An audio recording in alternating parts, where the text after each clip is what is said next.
बिस्मिल्लाहिर्रहमानिर्रहीम। अस्सलाम वालेकुम। आप देख रहे हैं programme news today with Tanzeela Mazhar ji. Programme में आपको खुशामदीद कहते हैं। वज़ीर-ए-आज़म पाकिस्तान इमरान खान साहब आज अक़वाम मुत्तहिदा की जनरल असम्बली से वर्चुअल खिताब करेंगे। पाकिस्तान पे इस वक्त पूरी दुनिया की नज़रें हैं। पाकिस्तान अफ़गानिस्तान के हवाले से क्या पॉलिसी रखता है, पाकिस्तान का मौक़िफ़ क्या है, और फिर जो एक बहुत अहम मामला जिस पे पाकिस्तान बड़ा एक्टिवली और इफ़ेक्टिवली दुनिया को झंझोड़ता रहा है वो मसला कश्मीर है जी। उस हवाले से भी खान साहब यकीनन बात करेंगे। तो इस खिताब के हवाले से तो हम कल तफसीली गुफ्तगू करेंगे। जो इस वक्त एक मौजू बहुत ज़्यादा ज़ेर बहस है वो नैब के चेयरमैन की एक्सटेंशन का मामला है। बहुत थोड़े से दिन रह गए, उनकी मुद्दत जो है वो मुकम्मल होने वाली है। हुकूमत की तरफ से अभी तक आइन में जो लिखा गया है मुशावरत का तरीका, उस तरीके को नहीं अपनाया गया है। एक फ़िज़ा ऐसी बनाई जा रही है कि शायद एक ऑर्डिनेंस के ज़रिए उनको एक्सटेंशन दी जाएगी। फ़रोग नसीम साहब वज़ीर कानून ने कहा कि कुछ और नाम भी सामने आए हैं, उन पर भी गौर हो रहा है, लेकिन अभी तक ये नहीं पता कि अगले चेयरमैन नैब कौन होंगे। नैब का इदारा और नैब का बयानिया, एहतसाब का पूरा बयानिया पाकिस्तान तहरीक इंसाफ की हुकूमत का महवर और मरकज़ रहा है। लिहाजा ये सवाल और आने वाले चेयरमैन नैब कौन होंगे, ये इस वक्त सबके लिए बहुत आम सवाल है। आज के प्रोग्राम में कुछ इसको डिस्कस करेंगे। हुकूमत के लिए चैलेंजेस काफ़ी हैं, महंगाई बढ़ रही है, लोड शेडिंग बढ़ रही है। अभी तक हुकूमत ने अवामी मसाइल के हल के लिए कोई फौरी अगर हल कहा जाए तो वो हुकूमत पेश करने में नाकाम रही है। उस सवाल से भी बात करेंगे जी। और फिर हम कुछ ऐसे इश्यूज़ भी देखते हैं कि पंजाब में एक क्रिकेट टूर्नामेंट के लिए हुकूमत की तरफ से कहा गया कि गवर्नर हाउस में आके ये खेलें जी। और पाकिस्तान मुस्लिम लीग नवाज़ ने कहा कि आप हमें वैसे चोर कहते हो, फिर आप कहते हैं आके हमारे साथ मैच खेलें। तो यहाँ से भी अंदाज़ा होता है कि ये जो इल्ज़ामात की सियासत है उसके क्या नताइज निकल रहे हैं कि आप लोग बिल्कुल कोई फ्रेंडली मैचेस भी खेलने के लिए एक दूसरे के साथ तैयार नहीं, एक दूसरे के साथ बातचीत करने के लिए भी तैयार नहीं है। तो इस माहौल को कौन बेहतर कर सकता है। मेरे साथ जो पैनल मौजूद है उनसे आपका तारुफ करवा दें जी। हमारे साथ मौजूद हैं बैरिस्टर दानियाल चौधरी साहब, पाकिस्तान मुस्लिम लीग नवाज़ के रहनुमा हैं। अखुंज़ादा चिटान साहब पाकिस्तान पीपल्स पार्टी की नुमाइंदगी कर रहे हैं। और हमारे साथ मौजूद हैं नदीम कुरैशी साहब जो कि तर्जुमान है पंजाब हुकूमत के। सबसे पहले दानियाल आपसे ही गुफ्तगू का आगाज़ करना चाहूँगी क्योंकि आप बैरिस्टर भी हैं।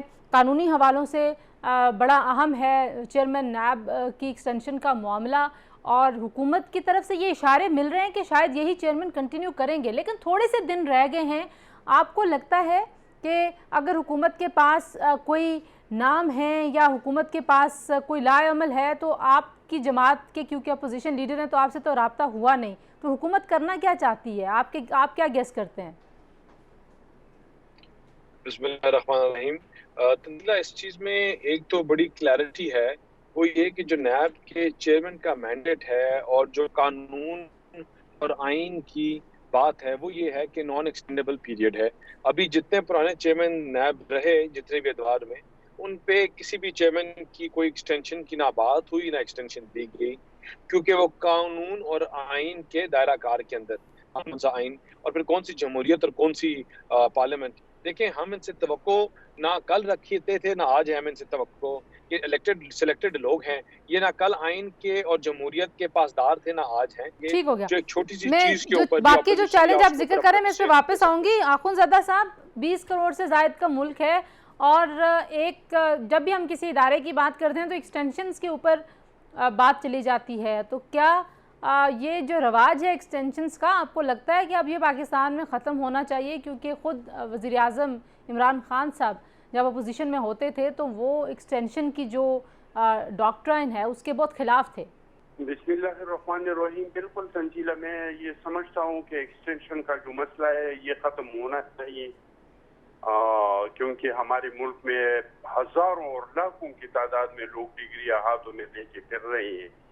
तो अगर इधर से बंदा रिटायर्ड होगा और वहाँ पे आप लगाएंगे या आप उसको एक्सटेंशन देंगे तो बाकी लोग कहाँ पे जाएंगे। और दूसरे की एक्सटेंशन तो आप इस चीज में दे सकते हैं जहाँ पे आईन और कानून ने आपको इजाजत दिया है कि आप एक्सटेंशन दे सकते हैं। जहाँ तक नेब की चेयरमैन का एक्सटेंशन का ताल्लुक है तो इसमें तो आईन बिल्कुल वाज़ेह है, लेकिन बदकिस्मती से हुकूमत हम पे मुसल्लत है और जो सिलेक्टेड वज़ीर आज़म है वो जमहूरी हुक्म नहीं है। वो मुतासर है सऊदी के जो बादशाह थे इनसे मुतासर है। आपने सुना होगा वो जो FIA का डायरेक्टर साहब फरमा रहे थे कि वो कह रहे थे कि देखिए सऊदी में ऐसा वो ऑर्डर देते हैं तो सारी इस पे अमल दरामद करते हैं, आप मुझे बताते हैं कि कानून में है, कानून में नहीं है। तो ये बंदा इस तरह का बंदा है कि वो मुतासिर है। ये और बात है कि अब इसके बात को जो लोग हर कोई मानता नहीं है, जिस तरह के बहुत सारे लोगों ने इनकार किया कि हम आपकी गैर कानूनी बात को मानने को तैयार नहीं है। और इसके साथ मसला ये है कि इसको कोई ऐसा बंदा चाहिए जिस तरह का ये नेब का चेयरमैन था कि इसका वीडियो इसके साथ हो और वो जिस तरह इसको इस्तेमाल करना चाहे इस तरह का इस्तेमाल करे। तो इसमें आइन में तरीक़ाकार है और दूसरा नेब चेयरमैन आइन के तरीक़ाकार के मुताबिक आना चाहिए। लेकिन ये बंदा जो इसका जो सिलेक्टेड वज़ीर आज़म है, इसके जो कानूनी और आइनी जिम्मेदारियां हैं उसको पूरा नहीं कर रहे हैं। इलेक्शन कमीशन के हालात आप देख लें कि कितने इलेक्शन कमीशन के लोग रिटायर हो रही हैं, अभी तक इस पे मुशावरत नहीं हुआ है, अभी नेब चेयरमैन पे मुशावरत नहीं हुआ है। नदीम कुरैशी साहब, 20 करोड़ का मुल्क है और आप लोगों को क्यों नहीं बंदा मिल रहा कि आप चेयरमैन नैब के लिए कोई नाम सामने आते?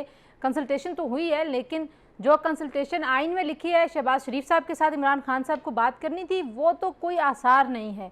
तो आखिर इसकी क्या वजह है, क्यों बातचीत नहीं हुई इतने अहम और आइनी मामले पे और इतने अहम इदारे पे जो एक्चुअली PTI के लिए सबसे अहम इदारा है? बिस्मिल्लाहिर्रहमानिर्रहीम।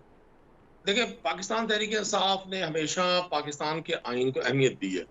मैं आपको एक अर्ज कर दूं, बहुत सारी चीज़ें हमारे जो अपोजिशन के दोस्त हैं उनके पास कोई नेशनल एजेंडा नहीं है। इनकी ख्वाहिश होती है गवर्नमेंट के हर किसी एक भी कदम पर ये उस पर कन्फ्यूजन पैदा करें, उसको नेगेटिव डिस्कस करें और एक माहौल क्रिएट करें। चूंकि इनके पास कोई नेशनल एजेंडा नहीं है, ये डिफरेंट इश्यूज में कौम को उलझाए रखना चाहते हैं।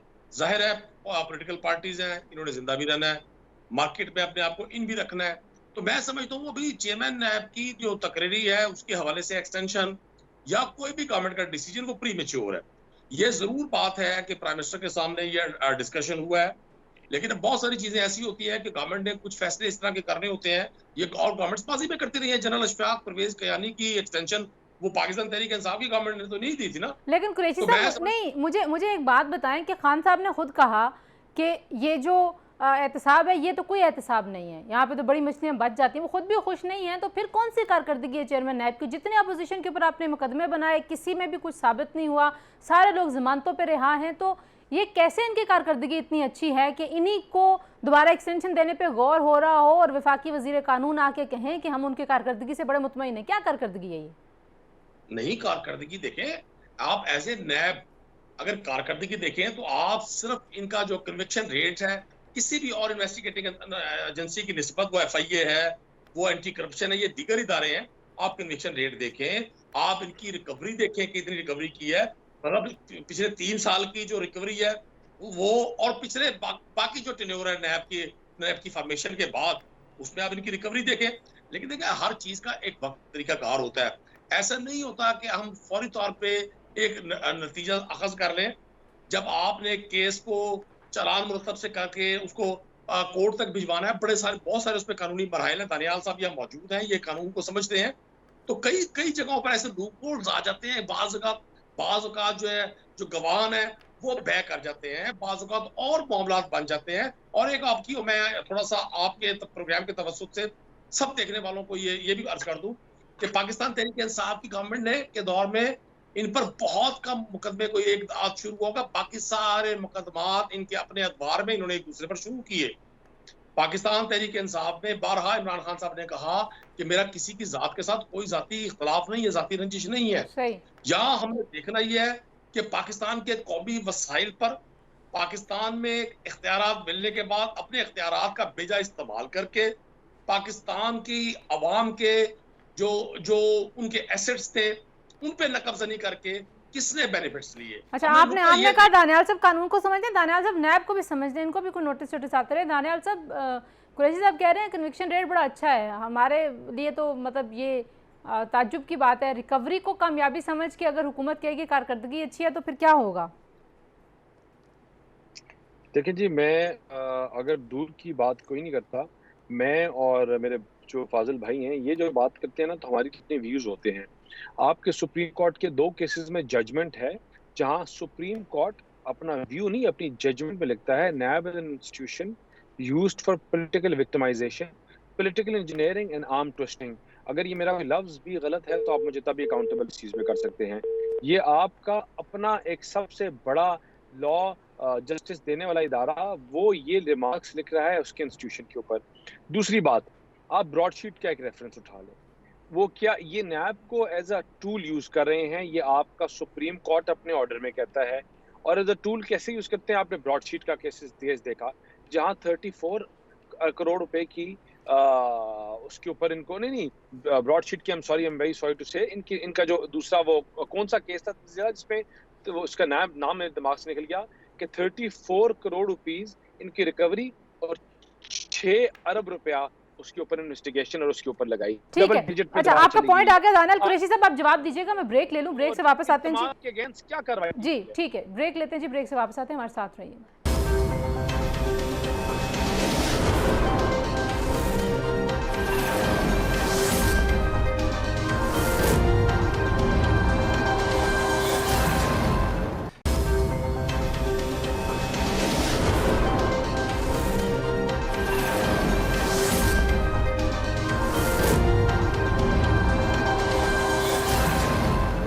जी, प्रोग्राम में एक बार फिर आपको खुशामदीद कहते हैं। कुरैशी साहब, आप जवाब दीजिएगा दानियाल की बातों का, लेकिन पहले मैं ज़रा चट्टान साहब से भी राय ले लूँ कि हम देखते हैं हुकूमती वज़रा की जानिब से इलेक्शन कमीशन वहाँ पे भी एक खींचातानी है। इलेक्शन कमीशन के नोटिस के बावजूद भी इलेक्शन कमिश्नर के ऊपर तनकीद का जो सिलसिला है वो जारी रहा है।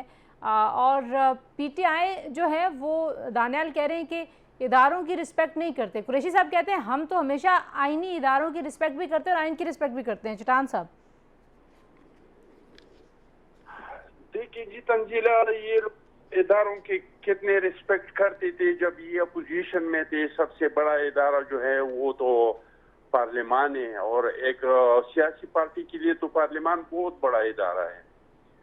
तो इन लोगों ने अपोजिशन में रह के भी जो जितना पार्लियामान का एहतराम किया है और जिस नामों से और अलकाबों से याद किया है वो भी पूरी कौम को याद है। और आजकल जब इख्तिदार में है और इदारों के साथ जो कुछ कर रहे हैं वो भी सारे लोग देख रहे हैं। हुकूमतें दो तरह के होते हैं, एक होता है बादशाहत और एक होता है जमहूरियत। जमहूरियत में आप ताबे हैं आईन की, दस्तूर की, हुकूमत चलाएंगे आईन के मुताबिक। और बादशाहत में आप आईन कानून सब कुछ आपके ताबे होंगे, आप जो बात करेंगे वो कानून होगा, वो आईन होगा। तो ये जमहूरी लोग नहीं है, ये सिलेक्टेड लोग हैं और उनको पता भी है कि हम वोट के जरिए नहीं आए हैं, हम जमहूरी तरीके से आए नहीं है, तो हम जमहूरियत पे क्यों यकीन रखे, हम जमहूरी तरीके से क्यों हुकूमत को चलाए।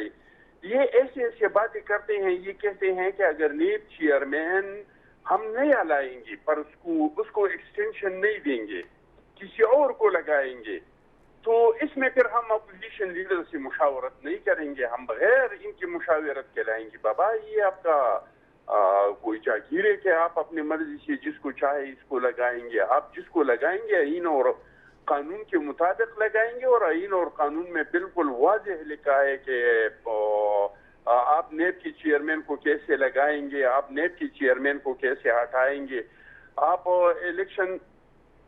इलेक्शन कमिश्नर को कैसे लगाएंगे, आप इलेक्शन कमिश्नर को कैसे हटाएंगे, ये सारा सब कुछ लिखा है। लेकिन ये आईन और कानून इन लोगों को मंजूर नहीं है, इन लोगों को हर अच्छा चट्टान साहब, आप कह रहे हैं पार्लियामान सबसे बड़ा इदारा होता है सियासी जमातों के लिए, पर जाहिर है जमहूरियत में तो बालादस्ती भी पार्लियामान की है। कुरैशी साहब, तो पार्लियामान को एतमाद में नहीं लिया जाता, अपोजिशन बार बार तकाजा करती है, बहुत सारे अहम कौमी मामलात हैं जिसके ऊपर हुकूमत को बताना चाहिए, प्लेटफॉर्म मौजूद है। वज़ीर आज़म साहब वहाँ पर आते नहीं हैं, अभी वो जनरल असम्बली से खिताब करने वाले हैं, वहाँ पर भी अपोजिशन कहती है हमें कुछ नहीं पता, अफ़गानिस्तान की सूरत हाल पे, पाकिस्तान की पॉलिसी पे पार्लियामान को कुछ नहीं पता। तो पार्लियामान आप कैसे कह रहे हैं कि आइन की बड़ी रिस्पेक्ट है और आइनी इदारों की बड़ी रिस्पेक्ट है PTI के पास? पहले तो चट्टान साहब को मैं अर्ज करूंगा, आपके तवस्सुत से, ये मेरे दोस्त भी है, मुझे इनकी जाती बड़ी इज्जत मैं इनकी करता हूँ, पॉलिटिकल वर्कर है, लेकिन हमारी सियासी जमातों का अलमिया ये है कि यहाँ हम हक बात अपनी जमात के अंदर नहीं कह सकते।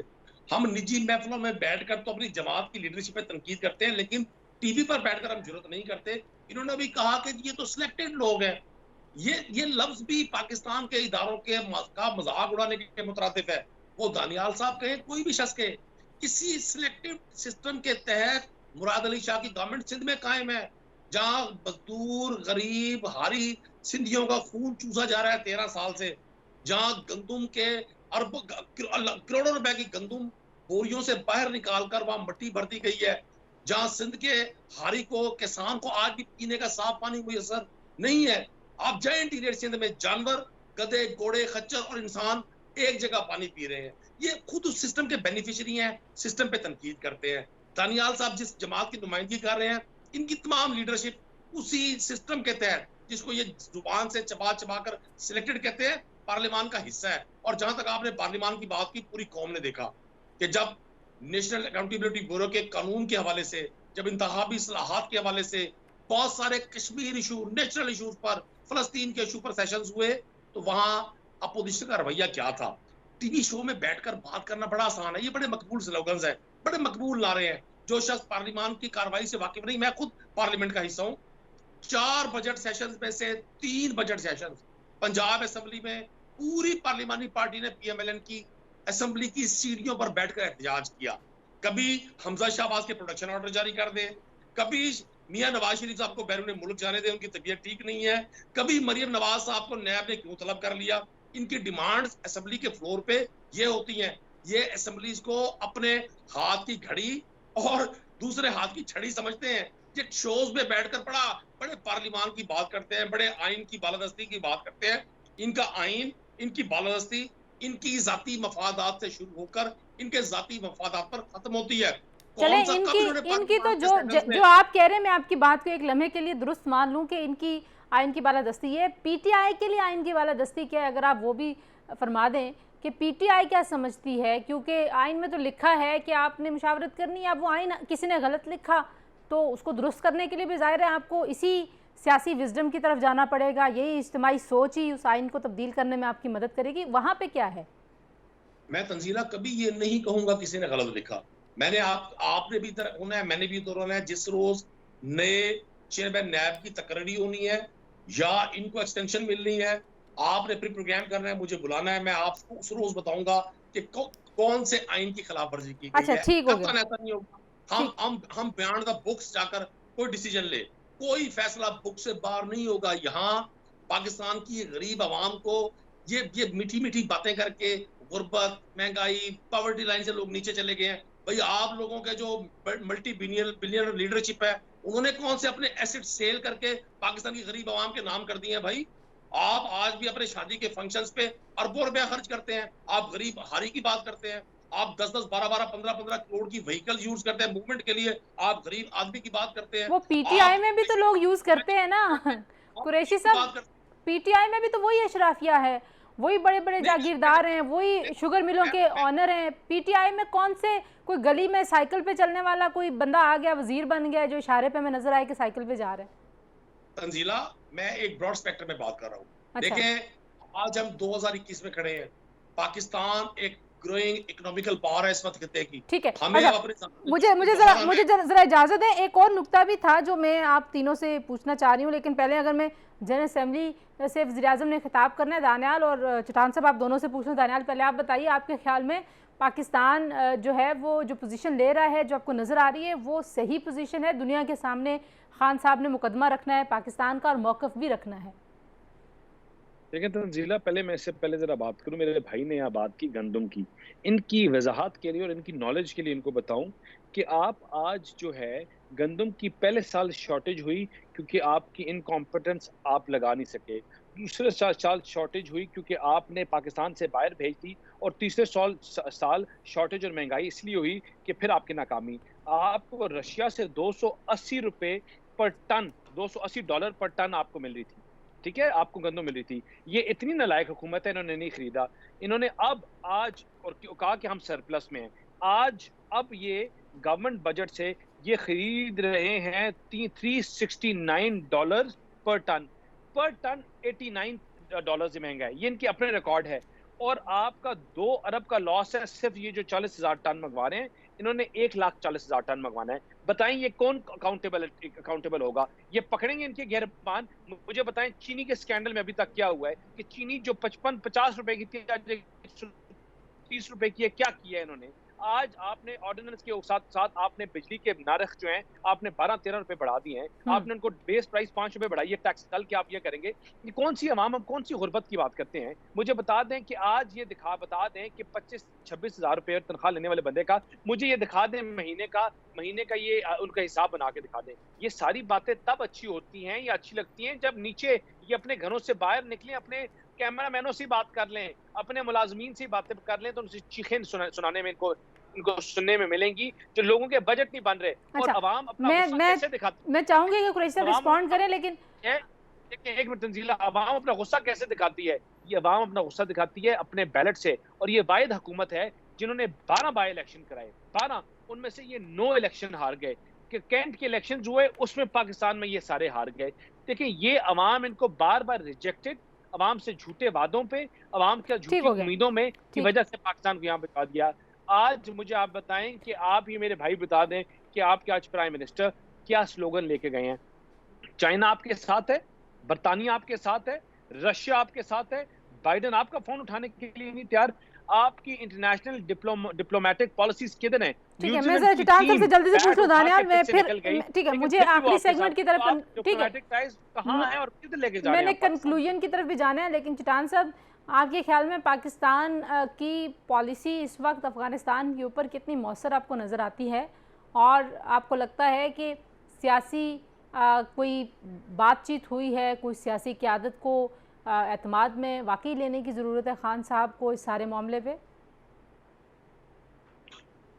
देखिए जी तंजीला, अफगानिस्तान पे न पहले हमारी पॉलिसी दुरुस्त थी न आज हमारी पॉलिसी दुरुस्त है।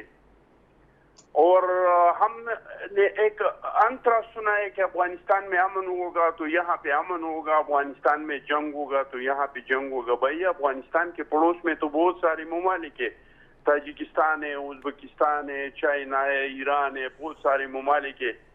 दूसरे लोगों पे इसके जंग और अमन का असर क्यों नहीं पड़ता है? हमारे गलत पॉलिसियों की वजह से हम नुकसानात उठा रहे हैं। हमने जो बाजे गाजे गाए, हमने दुनिया का एक इस तरह का तसुर दिया जैसे अब काबुल को तालिबान ने नहीं बल्कि हमारे आईएसआई ने और हमारी फौज ने फतह किया है। हमने दुनिया को एक इस तरह का तसुर दिया। आज अफगानिस्तान के साथ इसी तालिबान के साथ हमारे ताल्लुकात कैसे? कल परसों आपने देखा होगा कि तालिबान ने पाकिस्तान ने जो इमदाद दिया था, तो जो गाड़ियां जा रहे थे इस पे पाकिस्तान का झंडे लगे हुए थे, तालिबान ने पाकिस्तान के झंडे गाड़ियों से उतार दिए। तो आपने जो राशन भेजा था, इस राशन पे जहां जहां पे पाकिस्तान का झंडा था उसको मिटा दिया। अभी जो आपने फिक्सिंग किया है इस पे इनके आपके साथ इख्तिलाफात अभी से शुरू हुई हैं।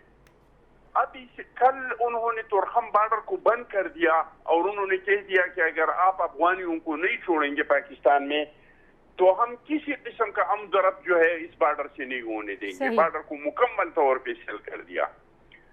जब तक तंजीला अफगानिस्तान को हम एक खुद मुख्तार मुल्क तस्लीम नहीं करेंगे, जब तक अफगानिस्तान को हम ये तस्लीम नहीं करेंगे कि अफगानिस्तान अफगानियों का मुल्क है, जिस तरह के हमारे और चाइना के ताल्लुकात है, ठीक है, मतलब स्टेट टू स्टेट रिलेशनशिप होना चाहिए और ब्यूरोक्रेट्स का हो, जिसका भी हो, हमारे और चाइना के ताल्लुकात में कोई फर्क नहीं आ जाता है।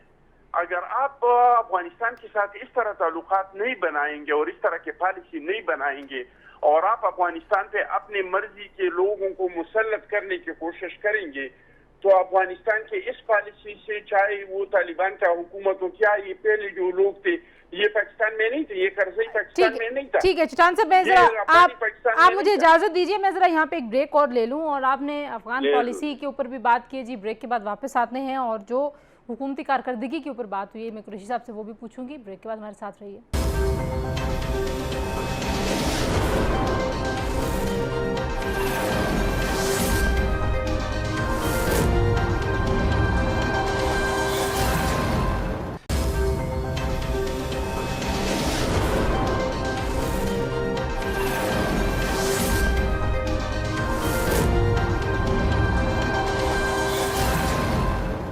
प्रोग्राम में एक बार फिर आपको खुशामदीद कहते हैं। जी कुरैशी साहब, दानियाल ने काफ़ी डिटेल में क्योंकि पीटीआई की परफॉर्मेंस के ऊपर भी बात की और जुटान साहब ने आपकी पॉलिसी जो फॉरेन पॉलिसी है पीटीआई की और कुछ माजी की गलतियों को तस्लीम करते हुए उन्होंने तनकीद किया। तो आपको नहीं लगता कि जनरल असेंबली से खिताब का मामला हो, अफगान पॉलिसी हो, हमारे लिए जो चैलेंज हैं इसमें अगर सियासी क़यादत को साथ रखा जाए और एक कौमी बयानिया बनाने में सारे लोगों की राय ली जाए तो वो ज़्यादा बेहतर होगा पाकिस्तान तहरीक इंसाफ की हुकूमत के लिए और खान साहब के लिए?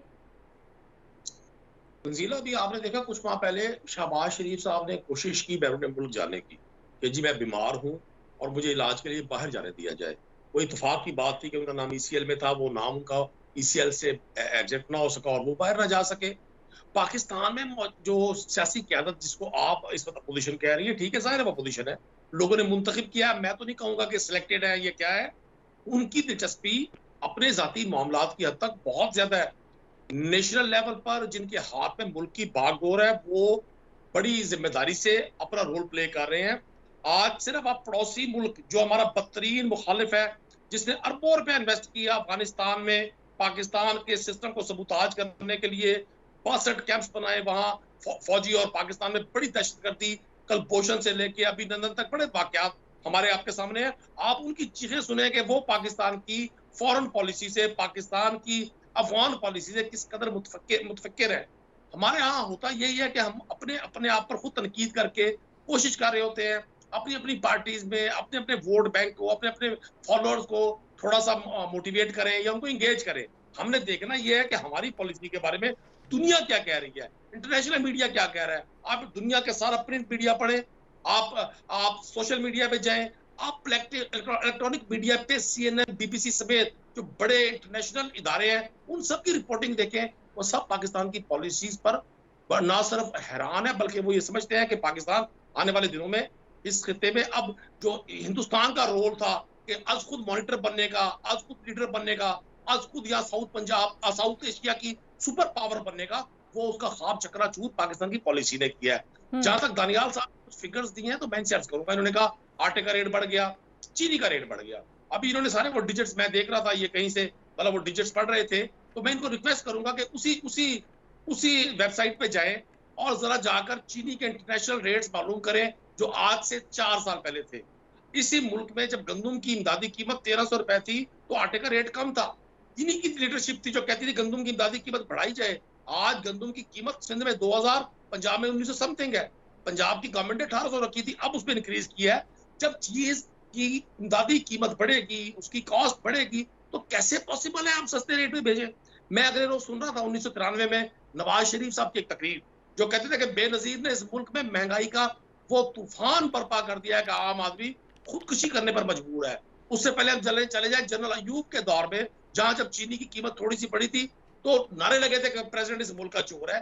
ये महंगाई अपोजिशन के पास हमेशा एक बड़ा पॉपुलर नारा होता है, ये इसको कैश करवाते हैं। सर आप भी, आपकी जमात भी तो अपोजिशन में थी ना, अब अपोजिशन तो यही करेगी, ये क्या? अच्छा देखे ना, देखे तंजीला, मैं आपको अर्ज करूं, हमने देखना ये है कि इंटरनेशनल हालात क्या है। आज एडिबल ऑयल अच्छा ठीक है जरा यहाँ पे रुकिए जरा। चांद साहब, जो कुरैशी साहब कह रहे हैं कि आपकी हुकूमतों में भी ऐसे ही महंगाई थी, नून की हुकूमत और पीपल्स पार्टी की हो, माजी में भी महंगाई थी। अभी फवाद चौधरी साहब कह रहे थे आप महंगाई का बड़ा रोना रोते हैं, ये नहीं बताते कि पर कैपिटा इनकम जो है वो बढ़ गई पाकिस्तान में, अब लोगों के पास आमदन ज़्यादा है।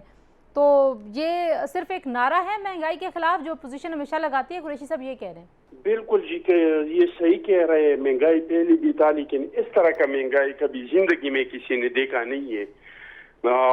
दूसरी बात ये कि पहले महंगाई में ये होता था कि अगर महंगाई बढ़ जाता तो लोगों की तनख्वाहें भी बढ़ जाती और लोगों के जो मजदूरी है वो भी बढ़ जाती, लोगों को रोजगार के मौके भी मिल जाते। एक तो ये कमरतोड़ महंगाई है। आप अंदाजा करें कि हमारे दौर में चीनी का रेट था 38 रुपए, फिर नवाज शरीफ की हुकूमत में इसका रेट बढ़ गया 55 तक पहुंच गया और इस हुकूमत में एकदम वो चीनी जाके पहुंच गई 125 पे। हमारे इलाकों में 125 रुपए किलो मिलते हैं। चीनी का रेट आज भी 100 रुपए है ना, इस तरह से टीवी पे बैठ के कहें आप मेरे इलाके में आके देख ले, शायद आपके शहर में होगा। मसला तो और यही है ना कुरैशी साहब, मसला तो ये है कि पहले एक चीज का कीमतें बढ़ जाती तो हर जगह एक तरह की कीमतें बढ़ जाती। अभी तो आप ये एक इस्लामाबाद में आके देख ले, अपारे में और रेट चल रहा है, आप कराची कंपनी जाके और रेट चल रहा है, आप सुपरमार्केट जाके और रेट चल रहा है। मैं अपने इलाके का रेट आपको बता रहा हूँ कि हमारे इलाके में मिल रहा है 125 रुपए पे किलो मिल रहा है। ठीक है, तो आपके पॉइंट आ गया कुरैशी साहब। वो कह रहे हैं कि होती थी महंगाई, और जाहिर है महंगाई वक्त के साथ बढ़ती है, लेकिन जिस हिसाब से पीटीआई की हुकूमत में बढ़ी है ये काफ़ी शॉकिंग है, और जिस रेशो से, जिस तनासुब से हालात ख़राब हो रहे हैं मौशी, वो परेशानी वाले हैं। तंजीला, अगर हमने इस कौम को एक कौम बनने में इसकी हेल्प कर रही है तो हमें हकायक को सामने रखना पड़ेगा। अब दुनिया इंटरनेशनल जो ट्रेडिंग है ये मुल्क, ये पॉसिबल नहीं है किसी मुल्क के लिए कि वो अपनी मर्जी के रेट्स अपने मुल्क में तय कर दे। पाकिस्तान में आज भी जो 80% 90% जो केमिकल है, एडिबल ऑयल है, पल्सेस है, दालें हैं, फूड आइटम्स हैं या दीगर तमाम चीजें, उसमें इंसानियत भी, उसमें वेटरनरी मेडिसिन, उसमें एग्रीकल्चर मेडिसिन, सब की सब इंपोर्ट होती हैं। जब आप इंपोर्ट करेंगे, पूरी दुनिया में रेट इंक्रीज हुए हैं, 80% 60% रेट में इजाफा हुआ है एडिबल ऑयल के। जब आप ये बातें डिस्कस नहीं करेंगे तो आम आदमी को कैसे पता चलेगा? ये जो बहस है कुरैशी साहब, ये तो ऐसी ही चलेगी कि आपकी हुकूमत ने ये किया, आपकी हुकूमत ने ये किया। बहरहाल जनरल असेंबली से रात वो खिताब है खान साहब का, अगर आप ब्रीफली आखिर में मुझे ये बता दें कि आप क्या समझते हैं, खान साहब किन इश्यूज़ पे दुनिया को आगाह करेंगे पाकिस्तान की पॉलिसी के ऊपर, तो फिर हम प्रोग्राम को क्लोज करें।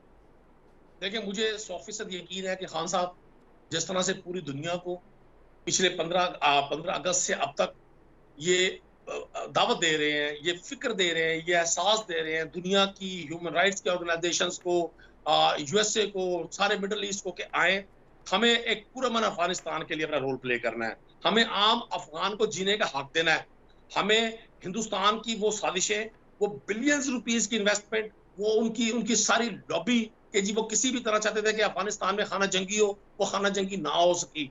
तो मैं समझता हूँ खान साहब आज बतौर prime minister of Pakistan Kashmir के इशू पर भी, अफगानिस्तान के इशू पर भी पूरी दुनिया का ज़मीर झंझोड़ने की कोशिश करेंगे। और पाकिस्तान का बड़ा वाज़ेह मौक़िफ़ है। पाकिस्तान के प्राइम मिनिस्टर ने जब ये कहा कि हम लोगों के अमन में दोस्त हैं, अमन के मामलात में दोस्त हैं, हम जंगों में लोगों के साथ दोस्ती नहीं निभाएंगे, जब उन्होंने एब्सोल्युटली नॉट कहा तो उन्होंने पाकिस्तान की इंटरनेशनल फॉरेन पॉलिसी की वजाहत कर दी। पाकिस्तान की पॉलिसी बिल्कुल क्लियर है, पाकिस्तान जीना चाहता है, पाकिस्तान लोगों को जीने का हक देना चाहता है। पाकिस्तान ये समझता है कि वक्त है दुनिया के लिए, वो जो ह्यूमन राइट्स पर बड़े चीखते हैं, चिल्लाते हैं, उनको पैगाम है ये कि वो कश्मीर में भी ह्यूमन राइट्स की वायलेशन को देखें। नदीम कुरैशी साहब बहुत शुक्रिया जी, तर्जुमान पंजाब हुकूमत हमारे साथ बात कर रहे थे। बैरिस्टर दानियाल चौधरी साहब, पाकिस्तान मुस्लिम लीग नवाज़ के रहनुमा, और अखनज़ादा चट्टान, तीनों मेहमानों का शुक्रिया। गुफ्तगू आपने सुनी। इस वक्त जो सियासी माहौल है वहाँ पर तनाव बढ़ता हुआ नज़र आता है, और जब तक ये तनाव कम नहीं होगा, पाकिस्तान के वो मसाइल जिनको हल करने के लिए एक लॉन्ग टर्म पॉलिसी की ज़रूरत है, नेशनल लेवल पे कंसेंसस की ज़रूरत है, मुशावरत की ज़रूरत है, वो मसाइल ऐसे ही उलझते रहेंगे। ये एक चेयरमैन नैब की एक्सटेंशन का मामला नहीं है, बल्कि आने वाले वक्त में नैब जैसा इदारा कैसे उसको गैर जानिबदार समझा जाएगा, ये फ़ैसला इस तनाजुर में होना चाहिए। आज के लिए बहरहाल इतना ही। अपना बहुत सारा ख्याल रखिए। अल्लाह हाफ़िज़।